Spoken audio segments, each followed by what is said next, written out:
그래서 우리 예수 믿는 사람들은 사람을 봤을 때 너무 쉽게 급하게 정죄해서는 안 된다는 말씀입니다. 예수님께서는 사랑을 통해서 세상을 변화시키셨습니다. 우리가 믿는 이 기독교의 가르침, 기독교의 진리는 절대 진리예요. 그렇죠? 시간이 흐르고 시대가 바뀐다 해도 변할 수 없는 진리라는 거예요. 그래서 진리에 대해서는 우리가 편협할 수밖에 없습니다.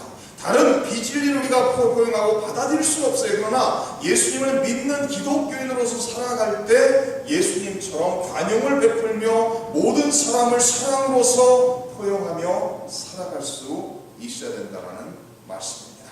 사도 바울은 말합니다. 나는 하나님 앞에 산다. 하나님을 믿는 하나님의 자녀로서 하나님 앞에서 양심의 가책이 없이 최선을 다하여 하나님의 뜻을 따라 하나님을 섬겼다라고 고백을 하고 있습니다.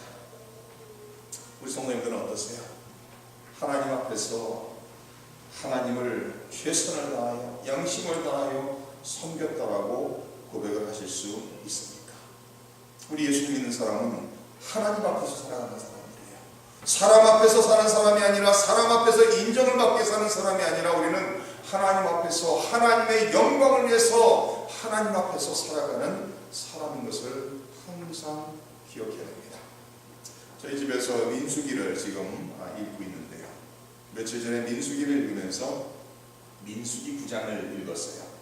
저희가 수요예배 때도 지금 민수기를 공부하고 있지만 금요일 때 민수기 9장에 이런 말씀이 나옵니다. 이스라엘 백성들이 하나님의 임재를 상징하는 그 구름 기둥, 하나님께서 성막을 지으라고 하시고 지성소와 성소와 지성소로 나누어지고 지성소에 법궤가 있고 그 위에 하나님의 임재를 상징하는 구름 기둥이 항상 있었다고 말하죠. 그런데 하나님이 그 성막을 중심으로 해서 동서남북으로 세 지파씩 나눠져서 하나님의 성전을 중심으로 하나님의 택한 이스라엘 백성들이 살아갔습니다. 이스라엘 백성들이 광야 생활을 하면서 언제 움직였죠? 성경에서 말하는 것은 구름 기둥이 움직이면은 그것을 따라 움직였다라고 성경은 기록하고 있습니다. 그래서 민수기 9장 15절에 이렇게 나와 있습니다. 구름이 성막 위에 머무는 날이 오랠 때에는 이스라엘 자손이 여호와의 명령을 지켜 행진하지 아니하였으며 혹시 구름이 성막 위에 머무는 날이 적을 때에도 그들이 다만 여호와의 명령을 따라 진영에 머물고 여호와의 명령을 따라 행진하였으며 혹시 구름이 저녁부터 아침까지 있다가 아침에 구름이 떠오를 때에는 그들이 행진하였고 구름이 밤낮 있다가 떠오르면 곧 행진하였으며 이틀이든지 한 달이든지 1년이든지 구름이 성막 위에 머물러 있을 동안에는 이스라엘 자손이 진영에 머물고 행진하지 아니하다가 떠오르면 행진했다고 합니다. 하나님의 택한 이스라엘 백성들은 항상 하나님 앞에서 하나님의 인도하심 속에서 하나님을 따라 인생을 살았다라고 성경은 기록하고 있습니다. 우리 성도님들도 날마다 누구 앞에서 살아야 돼요? 하나님 앞에서. 하나님 앞에서 하나님의 뜻을 따라 하나님의 영광을 위해서 섬기며 인생을 살아야 된다는 것을 기억해야 된다는 말씀입니다. 그 두 번째 생각할 수 있는 것은 6절에 이렇게 말합니다. 바울이 그중 일부는 사두개인이요 다른 일부는 바리새인인 줄 알고 공회에서 외쳐 이르되 여러분 형제들아 나는 바리새인이요 또 바리새인의 아들이라 죽은 자의 소망 곧 부활로 말미암아 내가 신문을 받노라. 그 말을 한즉 바리새인과 사두개인 사이에 다툼이 생겨 무리가 나누어지니 이는 사두개인은 부활도 없고 천사도 없고 영도 없다 하고 바리새인은 다 있다 함이라. 크게 떠들세 바리새인 편에서 몇 서기관이 일어나 다투어 이르되 우리가 이 사람을 보니 악한 것이 없도다. 혹 영이나 혹 천사가 그에게 말하였으면 어찌 하겠느냐 하여 큰 분쟁이 생기니 천부장은 바울이 그들에게 찢겨질까 하여 군인을 명하여 내려가 무리 가운데서 빼앗아 가지고 영내로 들어가라 하니라. 바울이 지금 공회 앞에서 말하는 것은 딱 두 번밖에 없어요. 첫 번째는 첫 번째로 말하지 1절에 나와 있는 것처럼 형제들아 오늘까지 나는 범사의 양심을 따라 하나님을 섬겼다는 것이고 두 번째는 나는 바리새인이요 바리새인의 아들이요 부활의 소망을 가지고 있다 이 말밖에 없어요.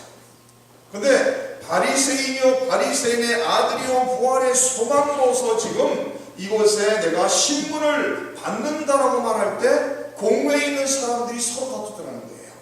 71명의 공회원들이 있는데 그 중에서 많은 그 사두개인과 바리새인이 가장 많죠. 대부분이죠. 그 시대의 종교 지도자였습니다. 그런데 사도 바울이 나는 바리새인이요 바리새인의 아들이요 부활을 믿는 그 소망 때문에 내가 이 자리에 섰다라는 말을 하는 순간 그들끼리 다툼이 일어난다는 거예요.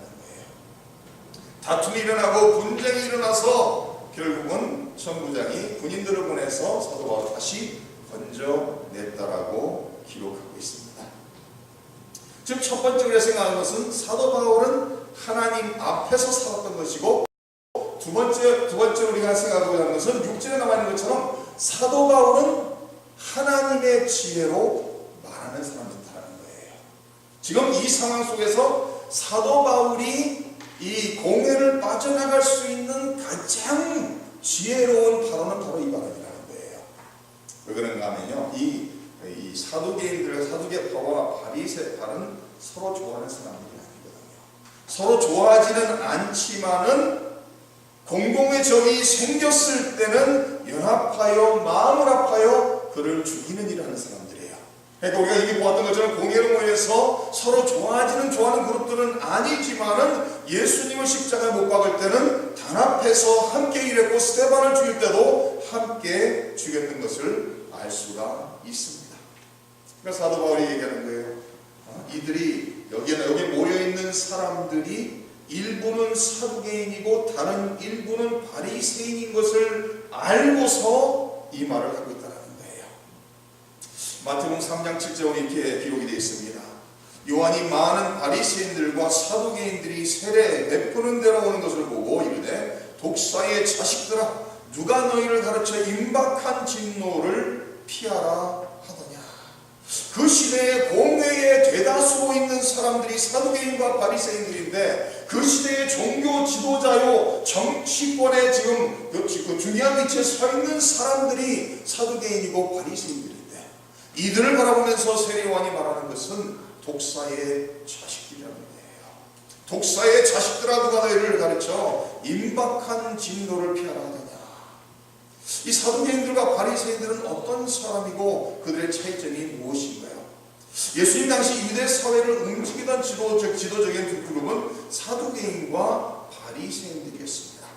이 에스네파라는 그룹이 있었지만 그들은 성전 제사를 거부하고 세상을 떠나 사는 사람들이었기 때문에 큰 영향을 끼치지는 못했으며 신약에도 나와 있지 않습니다. 강력한 민족주의자들인 열심당과 헤롯당들이 있었지만 소수였고 큰 호응을 얻지는 못했습니다.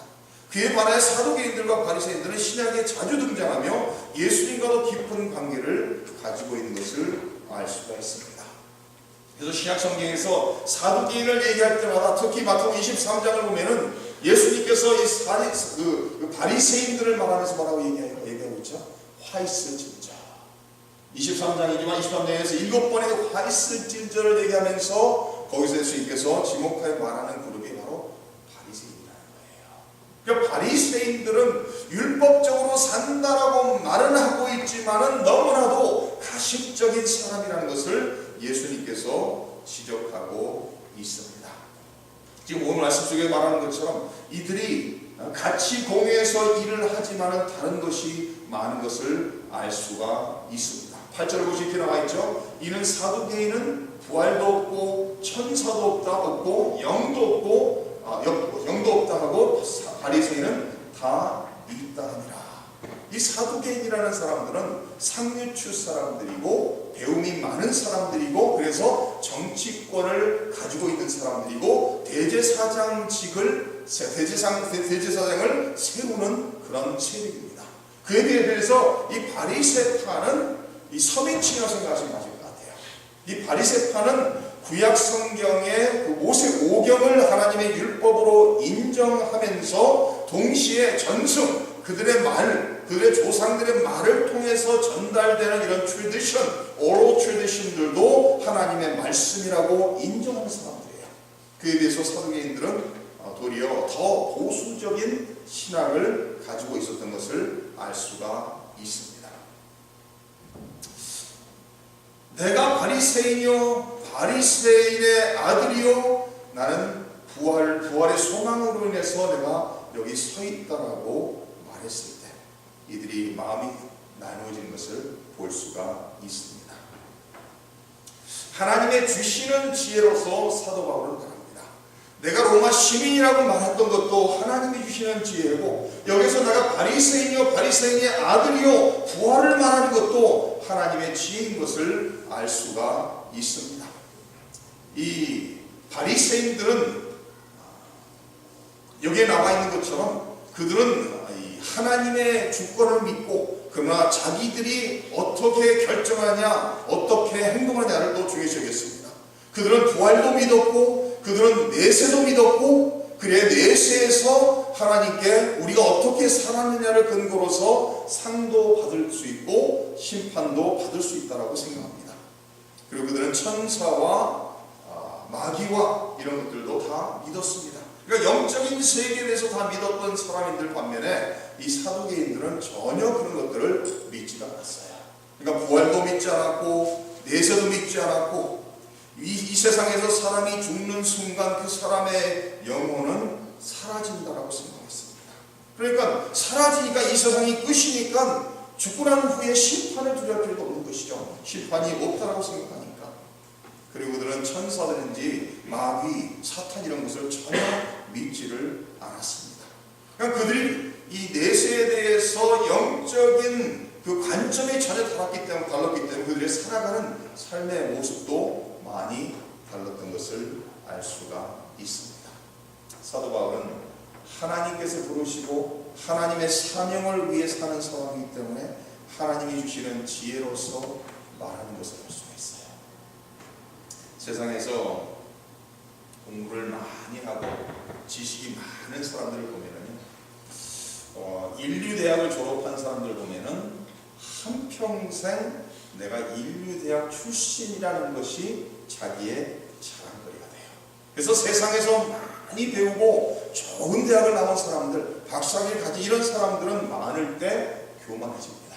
그러나 하나님이 주시는 지혜로서 말하고 살아가는 사람들은 그 사람의 말을 통해서 하나님께서 영광을 받으시고 그 사람의 말을 듣는 사람들에게 덕을 끼치는 것을 우리가 알 수가 있습니다.